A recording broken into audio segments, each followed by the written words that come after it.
Hello everyone, and thank you for attending today's webinar, Maximise Benefits from Disruptive mmWave Technology for FWA Services, sponsored by Intracom Telecom. Before we begin, I wanted to cover a few housekeeping items. On the left-hand side of your screen is the Q&A. If you have any questions during the webcast, you can type your question into the Q&A box and submit your questions to our speakers. All questions will be saved, so if we don't get to answer you, we may follow up via email.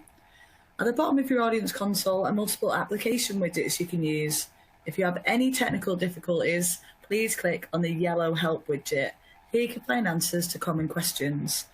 A copy of today's slide deck, along with some other resources, are available for download in the green resources widget on your audience console. Towards the end of today's presentation, please complete the survey on the right hand of your screen. It will only take 1 minute to complete, and your feedback is extremely helpful.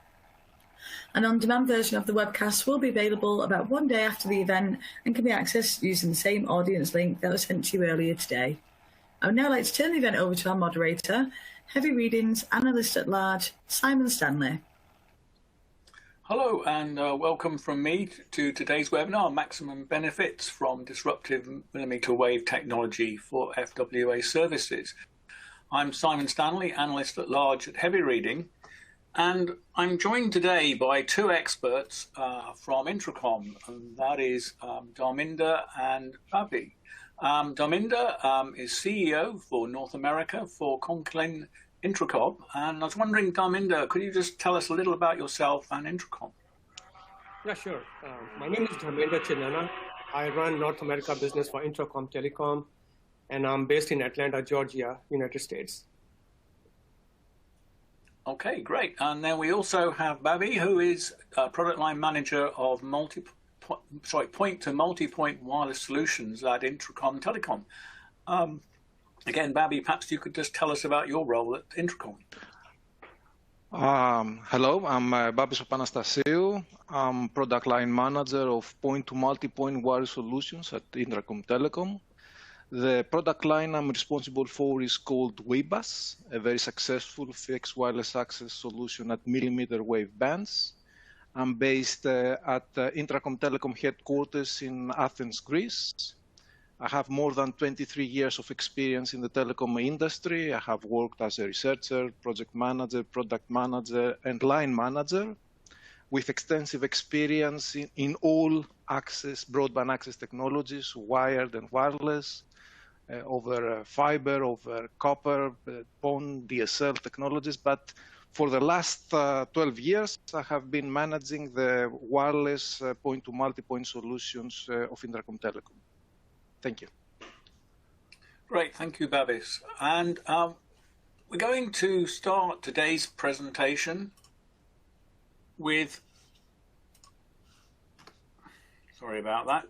We're going to start today's presentation with Dharminder, who's going to give a short introduction and review the need for fixed wireless access as we move to 1 gigabit services.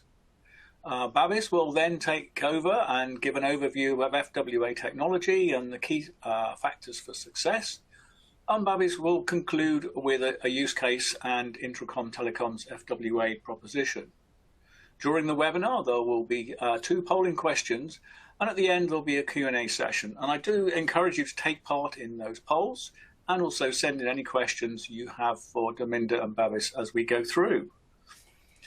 So with that, I'm now going to hand over to Dharminder from Intracom. Thank you, Simon. Thanks for all joining our webinar today.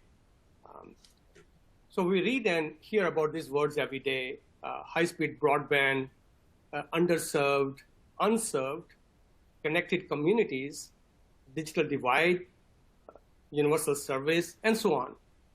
Although this seems mundane, but really shows that broadband is seen as something which is really important for societies to function.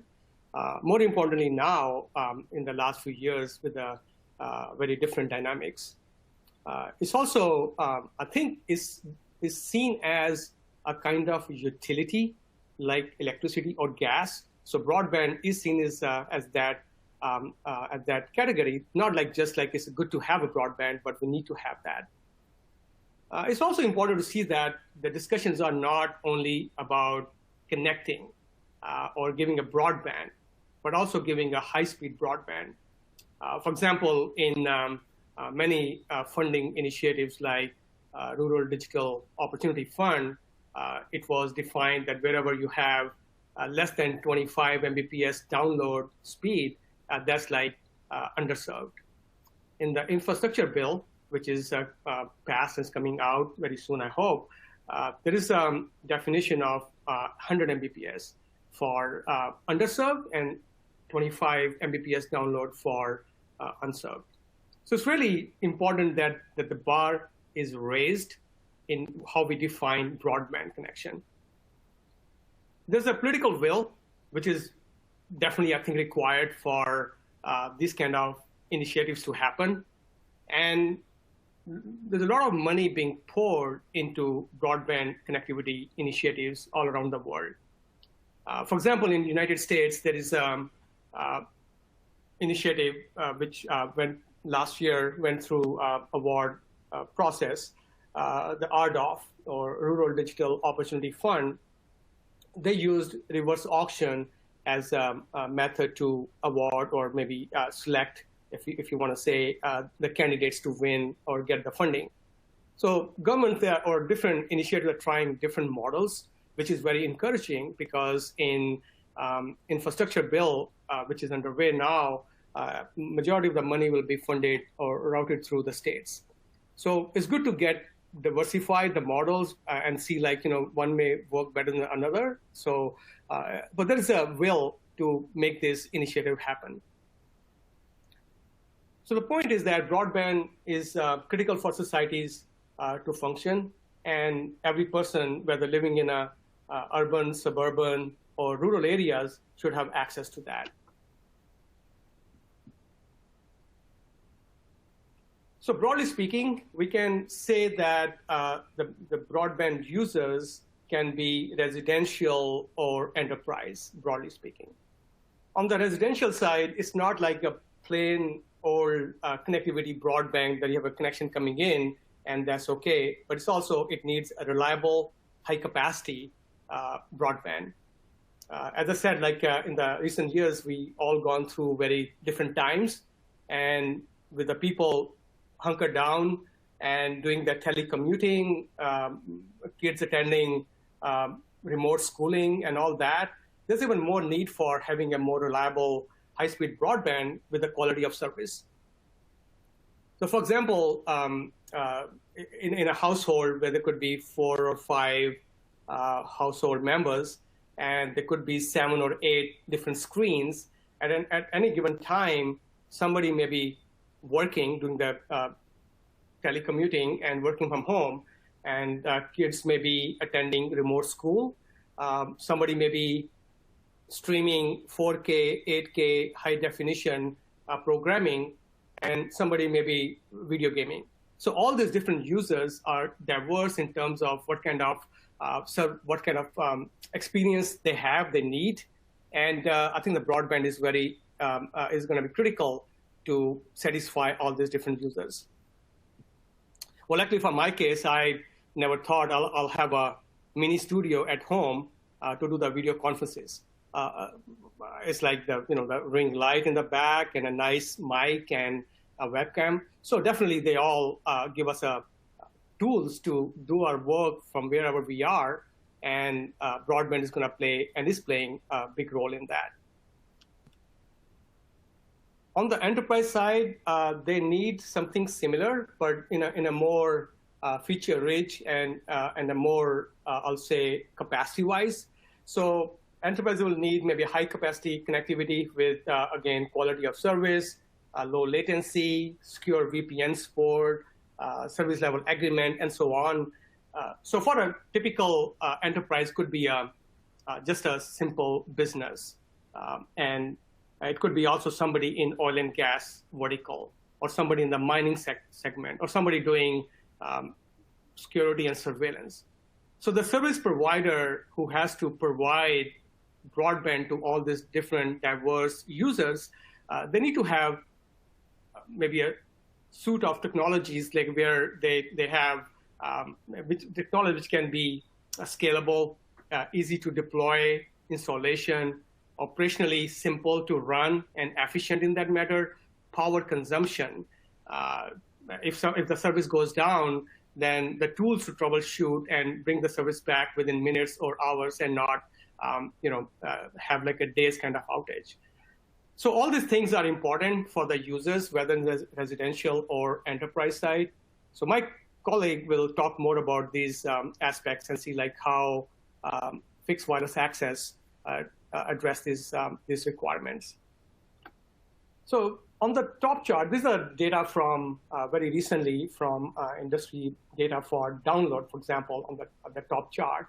And it shows like on the left side that although the bars look very big, but still it's like a sub 200 Mbps download data. That's not big. I mean, it's like we're seeing that today, but we see today like typically like a sweet spot of 100 Mbps down, 20 Mbps up kind of services most people ask. But we also know the trend is going to be only going upwards as we move forward. And it's really the discussions going on for gigabit service, like how that will happen. And ideally speaking, if we can really go and deploy fiber everywhere, I think that will be great. But we know that's not pragmatic, both from rollout, from an investment perspective, and also that maybe fiber is not going to be suitable for all the use cases. Like depends on where the user is. It should make a business, although it's being funded by governments, but still it should make a business case, business sense, because if not, who's going to pay for the service? The end user. And there's already discussion in the infrastructure bill where it's been seen that for example, in the United States, subscribers pay much more for broadband than other countries. So the point is that yes, we need high speed, but we also need technologies which will fit that use case. So there's no silver bullet, one solution fit all. And in our opinion, it's going to be like a toolbox approach, that we have a different kind of technologies which are available, and what kind of use case fits that technology, and then go with that. Fixed wireless access is key technology in this toolbox to extend the range of the broadband coverage for the fiber, for example, in the rural and suburban areas. So definitely there's a fiber, but then at some point it makes sense maybe to extend that range with a fixed wireless access.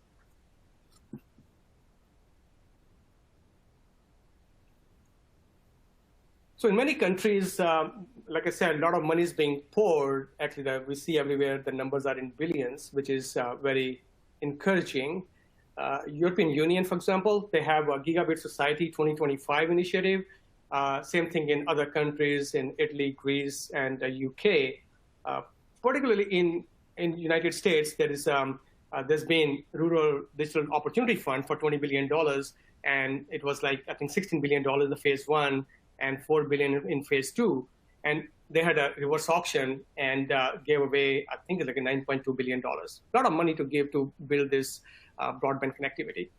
And now we have $65 billion broadband fund as part of the infrastructure bill. And there are many other initiatives in US, for example, like Reconnect Loan and Grant Program from US Agriculture Department. And even the states have their own broadband initiatives. So to summarize, we see that the funding is there, the political will is there, and the broadband is seen as a utility service than something which is a luxury. It's a necessity for the societies. And there are technologies available today to achieve this objective. With these thoughts, I'll hand it back to Simon, and we'll go from here and see how the FWA can help to build this broadband connectivity society. Simon? Thank you, Dharminder. And that actually brings us to our two poll questions. We're going to take these one after the other. And the first question we'd like to ask is what, in your opinion, will be the downlink capacity demand per subscriber in the next 2 years? We've got up to 100 megabits per second, 300 to 500 megabits per second, and 1 gigabits per second. So we've given you several options. So please pick the one that's nearest to what you think, and then click on the submit answer. and we'll give you a few moments to do that, and then we'll go to the results very shortly. So we've got some results coming in, but do keep sending those, and we'll just give you a few more moments. Just to remind you, the webinar will be archived, so if any of your colleagues were able to listen today, or you want to come back and listen to any of it again, then that should be available within 24 to 48 hours from the end of the webinar. Okay, great. So we've got some results coming in now, so I think we can perhaps go to those. Should be coming up on your screen. So it looks like 50% have gone for that middle 300 to 500, and about a quarter for the other two options, so including 28% for the 1 gigabit. I was just wondering, Dharminder, does that sort of match with what you were expecting? Yeah, no, absolutely. I think what we see right now, that's kind of in line. I'm surprised to see that. I expected that maybe 1 gig will have a higher percentage, but I think that's the trend is going to be, that more and more discussion about that. But definitely, I think the sweet spot maybe for next year, year and a half, maybe 300 to 500. But I think the 1 gig is going to be, the demand is going to be going up, I think, logarithmically high than where we see today. Okay, great. And we've got a second question, which I guess is related to that. And so this second question is, what downlink to uplink ratio will satisfy the customer requirements in 2 years' time? And again, we've given you a number of options. So is it 1-to-1 downlink to uplink? Is it 2-to-1? Is it 4-to-1? Or is it 8-to-1? And once again, if you can make one selection and then click on the submit answer. And again, we'll give you a few minutes to do that. In the meantime, just to remind you, we do have Q&A session at the end of the webinar. We've already got some really good questions come in, but we'll try to get to as many of your questions as possible. So please keep sending those in. And I'll just give you a few more moments to send in your answers. Looks like we've got some results coming in. So I think we can perhaps go to those now. Should be coming up on your screen any minute now. Okay, there we go. And again, it looks like the majority have gone for those middle options. In fact, nearly 90% have gone for either 2-to-1 or 4-to-1. Once again, Dharminder, does that sort of match with what you're seeing, or are there any surprises there? No, not at all. I think that's definitely right on, and that makes sense, considering other technologies and coexisting 5G and then the kind of services they look at, downlink and uplink kind of data packages. I think definitely it makes sense. Okay, great. Well, thanks for that, Dharminder. And what I'm going to do now is I'm going to hand over to Babis, who's going to be talking in detail about fixed wireless access. Okay, so we have an objective for very high capacity throughput. We have the initiatives for 1 Gbps, although from the poll we have seen that maybe we don't believe into that, but at least we have the objective. 1 Gbps is an objective which we'll have to meet maybe not in the next couple of years, but a little bit afterwards in the future. So we have a question, can the networks of today cope with that? I would say no. The increased demand for a very fast broadband necessitates the upgrade of the telecom infrastructure. New networks should be built and existing ones should be upgraded. The objective is not only to serve the needs of today, but also being able to support those of the future.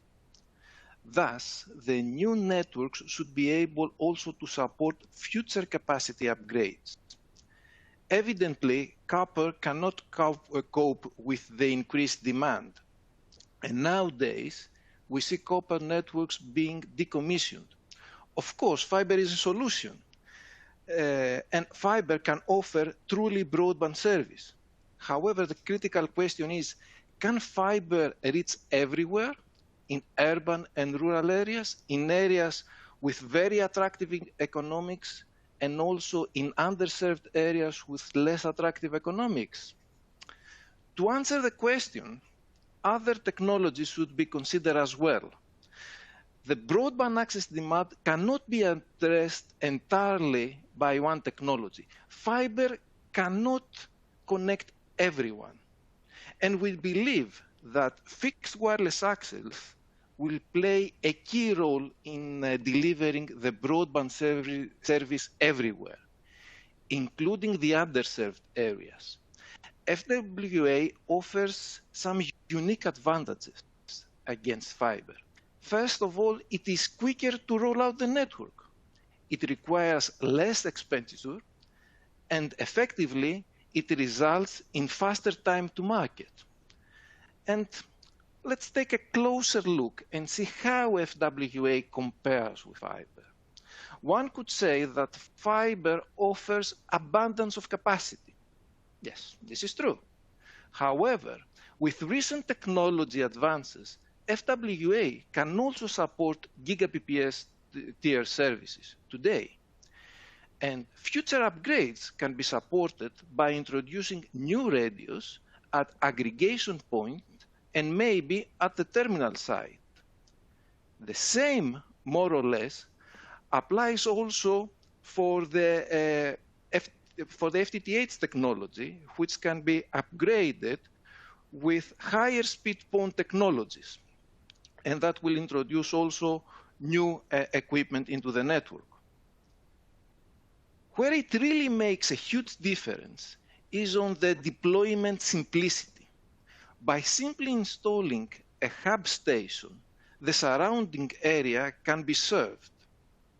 On the contrary, fiber networks would require lengthy installation time for digging and trenching, as well laying down and splitting fiber. In addition, this FWA network simplicity is reflected in the network reliability, having only 2 points in the network, the hub and the terminal. Moreover, as we have experienced in several occasions, networks with infrastructure exposed widely underground or over the air are usually subject to loss or damage. Eventually, the FWA approach offers a faster time to market. FWA networks are almost instantly deployed by installing an aggregation point that provides coverage to the entire area. Furthermore, and I would say most importantly, the FWA networks, being far less complex than FTTH networks, results in less CapEx and OpEx requirements. All in all, FWA network satisfies the technology requirements for ultra broadband service. The technology of FWA is there, and with very attractive economics and very short return of investment period. But let's have a closer look at FWA, and in particular, the frequency bands used for this purpose. And as a matter of fact, there is a plethora of FWA solutions. We have solutions at mid-bands from 3.5 to 4.2, including the CBRS band. Usually the spectrum is licensed and expensive, as it also serves the needs of mobile networks. However, because it is licensed, it is also interference-free. Very long range can be supported, as it is a low-frequency band. But because of that, the spectrum resources are also limited, and as a consequence, the offered throughput is limited as well. We have also FWA solutions available at 5 GHz, and I would say that these technologies are quite widely used. The spectrum is unlicensed and thus prone to interference. On the other hand, it is easy to deploy and it covers long range. However, the supported capacity is rather limited, and also performance may degrade over time as the band gets congested. Recently, millimeter wave FWA has attracted great interest because it is also a 5G candidate band.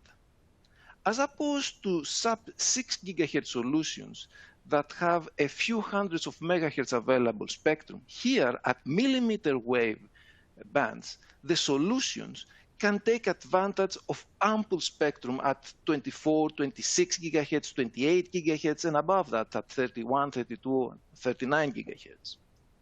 Here we have several gigahertz of spectrum that are available and can be used to offer very high capacity services. Also, it is a licensed but not expensive spectrum and therefore interference free. Finally, long-range millimeter wave FWA can be offered, as we have seen it happening with solutions available in the market. And probably I would say that this long range is the key differentiation point against the 60 gigahertz solutions that can support only a few hundred meters. 60 gigahertz support very high capacity since spectrum is available there of several gigahertz. It is usually free of cost, and because of high oxygen absorption, it can be reused without serious interference issues.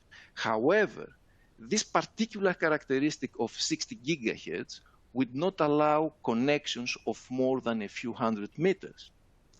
Concluding, we believe that the millimeter wave FWA solutions at 24 to 29 gigahertz and above that, above 30 at 31, 32, and 39 gigahertz, have all the right mixture of features to address efficiently the needs of FWA. These FWA solutions will be discussed in more details in the slides to follow. With regards to technology, we can classify the millimeter wave FWA solutions into three main categories. Firstly, we have the solutions based on 3GPP standardized technology. We always had 3GPP standardized FWA solutions. For example, LTE was and is still used to provide FWA solutions at mid-band. But here, in this case, at millimeter wave, we are talking about 5G, and in particular, one of the use cases of 5G, among others, like mobility enhanced broadband services, like massive machine communication, like ultra reliable low latency communications. We have also the proprietary customized solutions. The common denominator for these solutions is that they have been based on a technology that has been developed to support other objectives, and it has been customized to fit into an FWA environment. It could be Wi-Fi technology based on 802.11, or it could be cable communications based on DOCSIS. The result, at the end of the day, is a suboptimal FWA solution. And finally, there are the solutions that have been designed on purpose to address the FWA requirements. These are also proprietary technologies. However, the basic differentiation against the previous categories is that purpose-built solutions are developed from top to bottom for FWA without reusing parts of other solutions, either in the form of a system on a chip or even separate modules like cadence or modems. As a result, these purpose-built solutions are optimized for FWA. FWA has advanced greatly in recent years. First of all, FWA solutions operating in the millimeter wave bands have the luxury to utilize plenty of spectrum resources. I would say at least blocks of 200 megahertz. And on top of that, further technology advances are being introduced in FWA. We have active antenna elements with beamforming capabilities. We have multi-user MIMO with spatial frequency reuse. We have also very advanced interference cancellation techniques thanks to powerful DSPs available today. As a result, the FWA spectral efficiency is maximized to more than 30 bits per hertz per second per base station, and this is a number which is going to be increased in the near future. All these lead to support of 1 Gbps tier services via FWA. But let's try to understand what could be the key factors that lead to FWA successful networks. First of all, extended coverage. Having one base station covering an extended area will minimize the requirement for backhauling infrastructure, and of course, all the associated expenditure for that.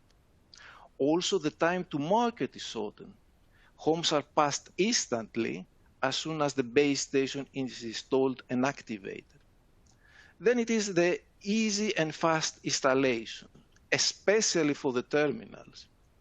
Installation time and errors should be kept minimum, thus enabling large-scale FWA networks to be deployed easily under various conditions and using different installation teams. Simple flat network access network is also important. The access networks should be lean, serving the purpose of access services only. That will result in lower OPEX and CAPEX. And at the same time, however, the networks should be QoS capable and support efficiently different business models. We would like also to have advanced planning tools. Assured service offering is a key factor, especially since here we have licensed spectrum. We do not want SLAs to suffer from any performance degradation in the future due to interference. In addition, network coverage can be optimized only by careful and meticulous planning that can also support trouble-free expansion of the network in the future. Network neutrality is also important in this environment. The millimeter wave band is going to be served by several technologies, possibly serving different purposes. For sure, 5G millimeter wave will be present. The technology neutrality principles are of utmost importance, allowing for the selection of the solution that best fits the FWA requirements. Thus, coexistence criteria should be met. Finally, efficient wireless X-haul solutions would be required in order to backhaul FWA hub stations where fiber is not available or expected to deploy, thus enabling the rapid deployment of the network. Let's have a closer look now on the extended coverage. And for this purpose, we have selected a suburban area in Chicago where we have performed an RF study. In this study, an area of 177 square miles is covered with just 8 base stations, and each base station serves an area of at least 3.7 miles or 6-kilometer radius using proprietary purpose-built long-reach millimeter wave FWA technology. For comparison, we have simulated also the coverage that can be achieved with a commercial 5G FWA solution available today. With a cell edge of about 1,600 feet, the number of base stations required to cover the same area is 860. This is more than 100 times the number of base stations of a purpose-built solution. The difference is tremendous, as well as the implications in terms of backhauling requirements, site rentals, electricity bills, and in general, CapEx and OpEx requirements.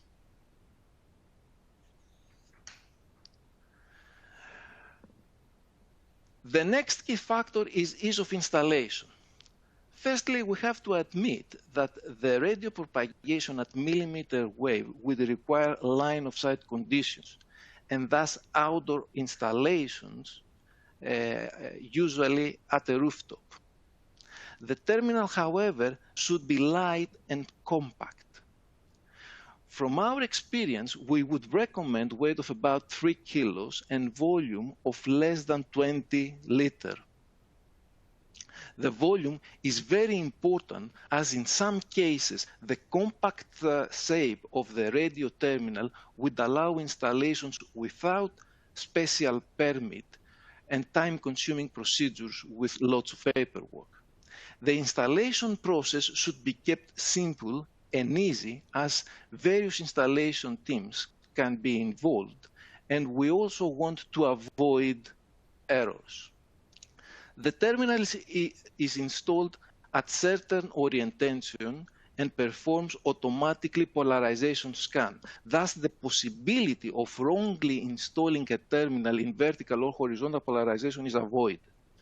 Then installers perform manually simple alignment to find the best receiving signal. And finally, automatically, the user is authenticated and the associated service profile is downloaded. The whole process can be concluded in less than 30 minutes, and this is something that we have seen it happening. Automatic provisioning is a key factor for massive network rollouts. The automated process addresses 3 primary objectives. Firstly, auto entry. Any hardware terminal can be connected to the network once it has been authenticated. Afterwards, auto user authentication. The user is authenticated and the associated profile is automatically downloaded. Thus, we achieve also automatic service provisioning, and the system is configured according to the service profile of the end user. For this purpose, an additional element can be introduced in the overall design. This is a service gateway acting as a mediator between the FWA network and the customer care and provisioning platform of the operator. A simple radius server that either already exists in the network of the operator, or it can be considered as part of the service gateway, is used for the authentication process. The element management system oversees the FWA network, while the service gateway can be considered either as part of the EMS or as a separate entity. The overall network architecture can be exceptionally complex, especially if the technology serves many use cases. This is happening, for example, with 3GPP standardized technology. 5G builds on the previous LTE architecture, utilizing various functional blocks. These are organized in 2 main groups, control and user group function. The control plane includes functions like core access and mobility management, like session management, like user authentication, policy control, unified data management, various acronyms here. These functions are also part of the 4G's EPC, the Evolved Packet Core. However, 5G goes a step further and introduces also additional control functions pointing to a cloud-native solution. These include the data storage functions, structure or unstructured, slicing, and even exposure to external third-party services. Then the second group is the user plane functions that corresponds to the service and packet gateway of the 4G's EPC. And it's not a simple packet forwarding function. It is responsible for network policy enforcement, lawful interception, traffic usage reporting, and QoS policing. So is this complexity necessary for an access network? When actually a service provisioning gateway with radius of authentication is all that is needed?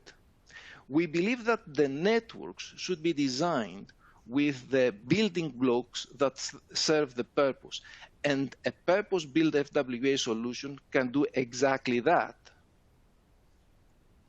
Furthermore, an efficient access network would require a flat layer 2 technology.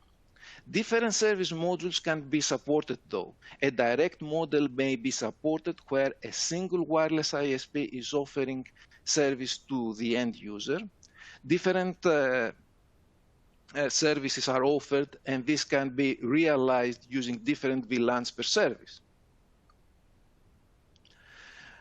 Then we have the wholesale model on the other hand, where in this case we have a network provider or a carrier of carriers that is offering network connectivity to multiple wireless ISPs. In this case, a double VLAN can be used to identify operator and service as well customer. On the customer network, a set of user VLANs is used, which are translated with a 2-to-1 function to a pair of S and C VLANs. Additional security can be implemented with PPPoE intermediate agent function that associates end user with physical terminal ports. Foremost, the offered solution should support QoS. Multiple services per end user are supported, and we would like to have a virtual circuit per service. A virtual circuit, though, with QoS and predefined committed and peak rate for each service provisioned to every user. Using licensed interference-free bands gives a unique advantage, we believe. That is to provide quality-assured services without the uncertainties of unlicensed alternatives. That can be achieved, though, only when an FWA planning tool is used.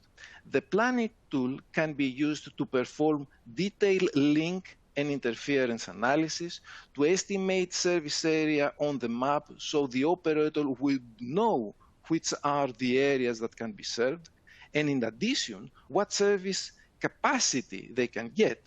Going a step further, the planning tool can interact with the service provisioning processes, actually define if a candidate user can or cannot get the service.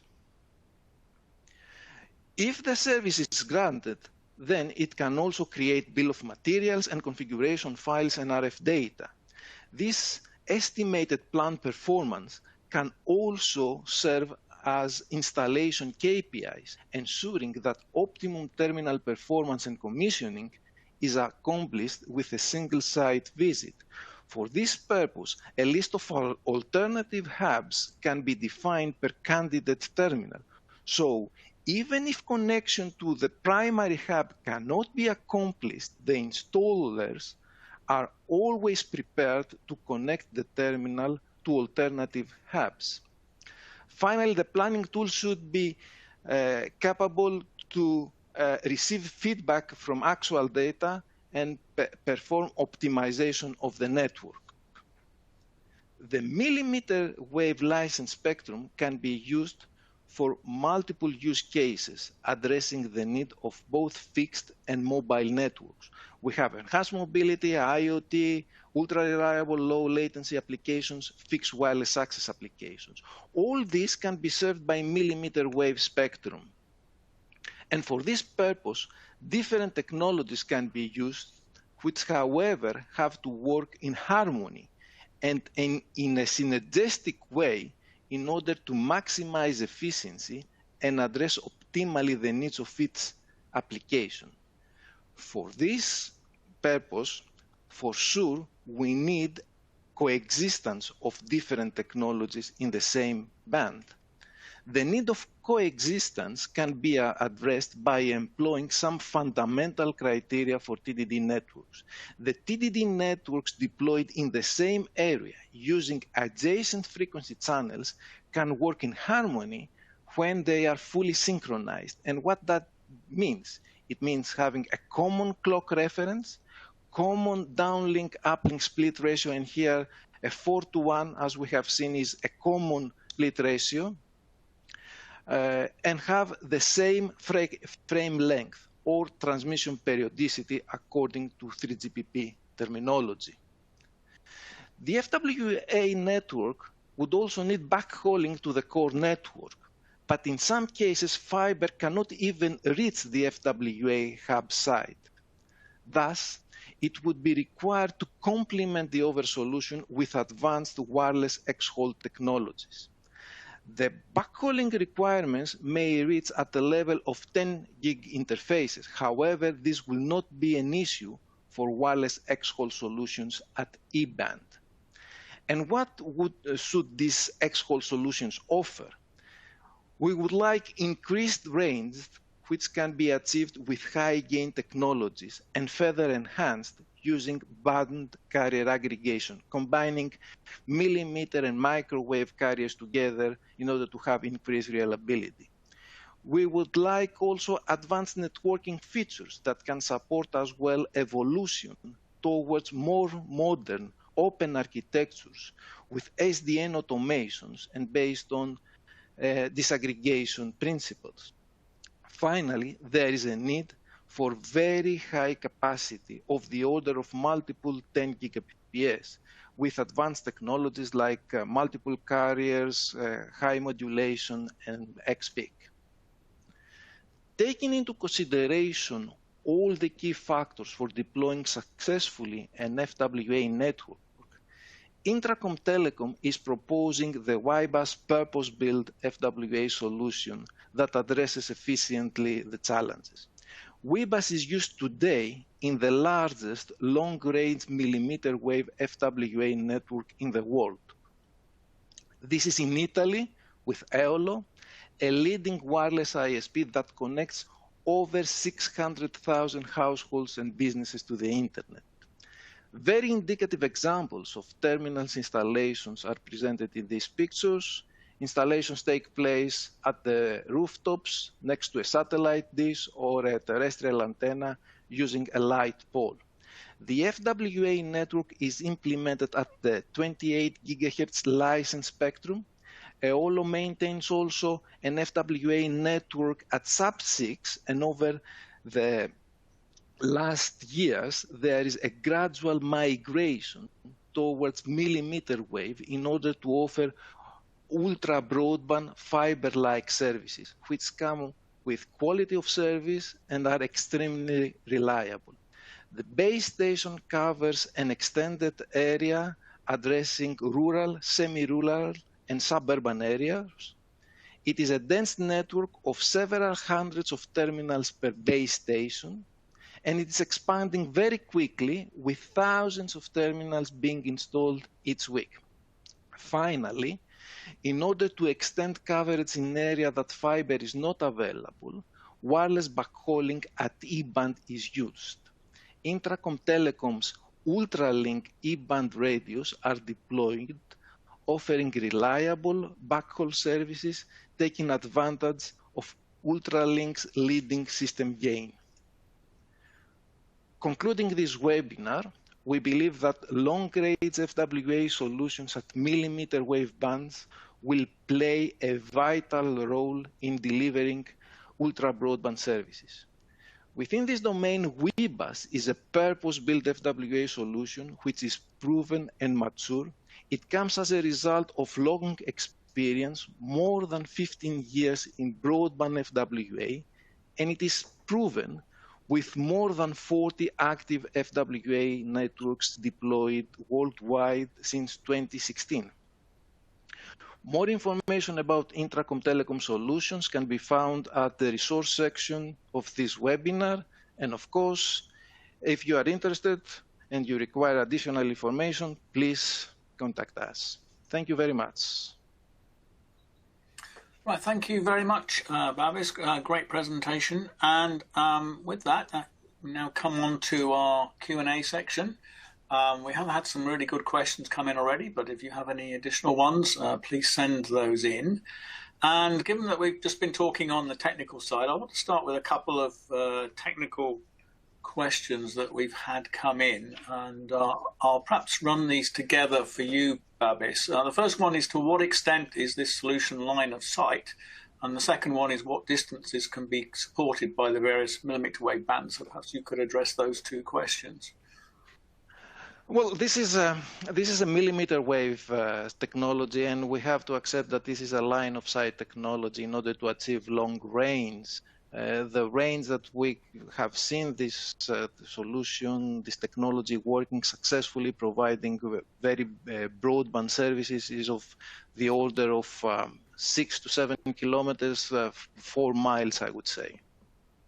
And this is working today with great success, and thousands of base stations being deployed and hundreds of thousands of terminals being connected and served.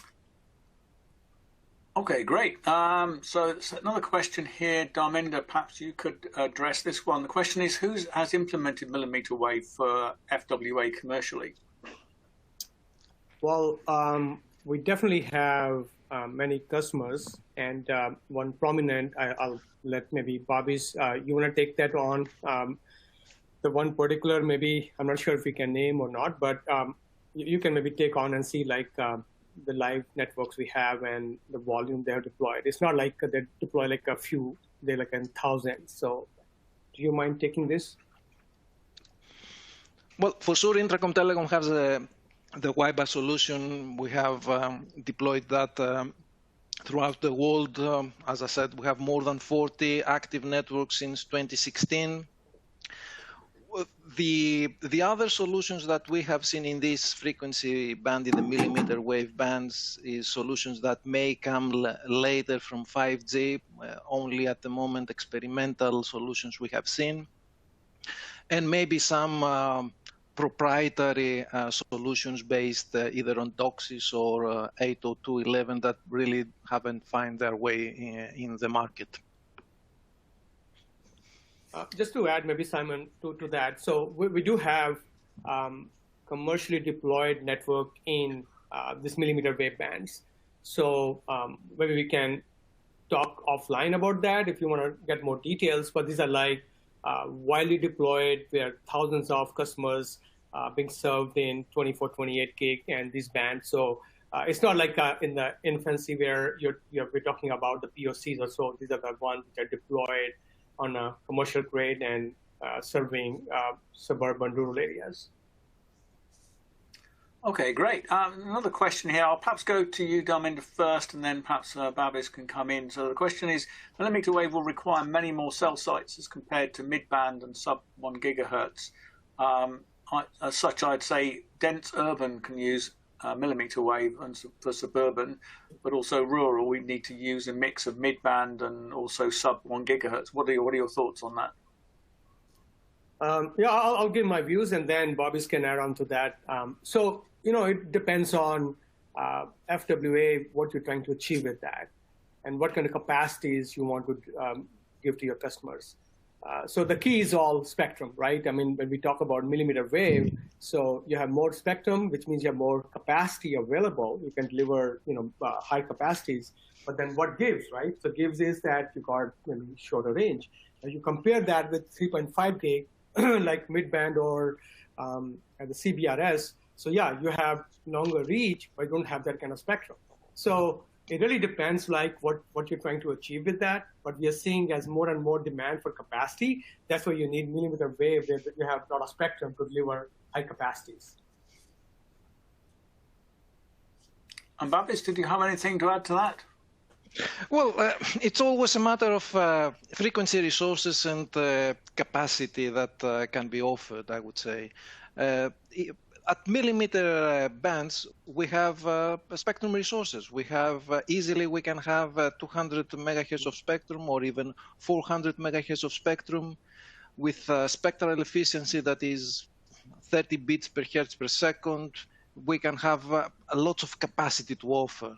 And this will, the advances are there. We will see this efficiency going up and increasing in the near future.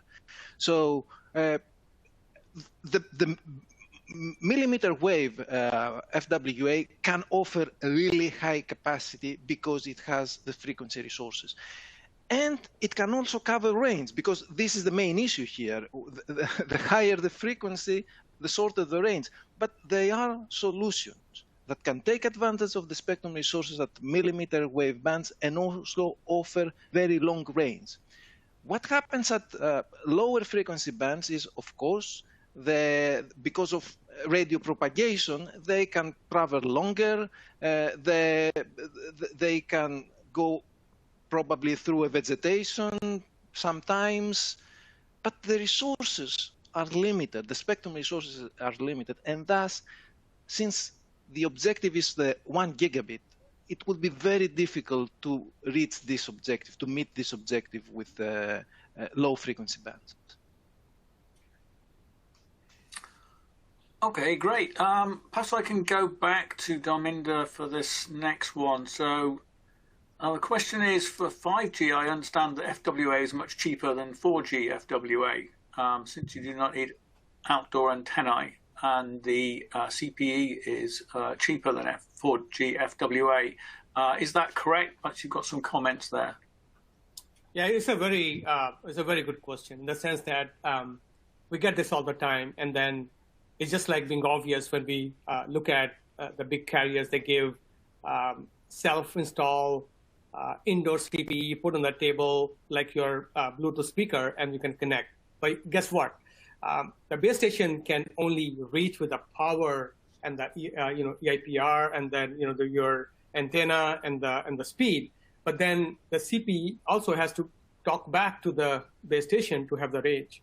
So definitely, I think when you say, oh, CPE is very inexpensive for 5G, that is true, but you have to look at the overall cost for the system to deploy.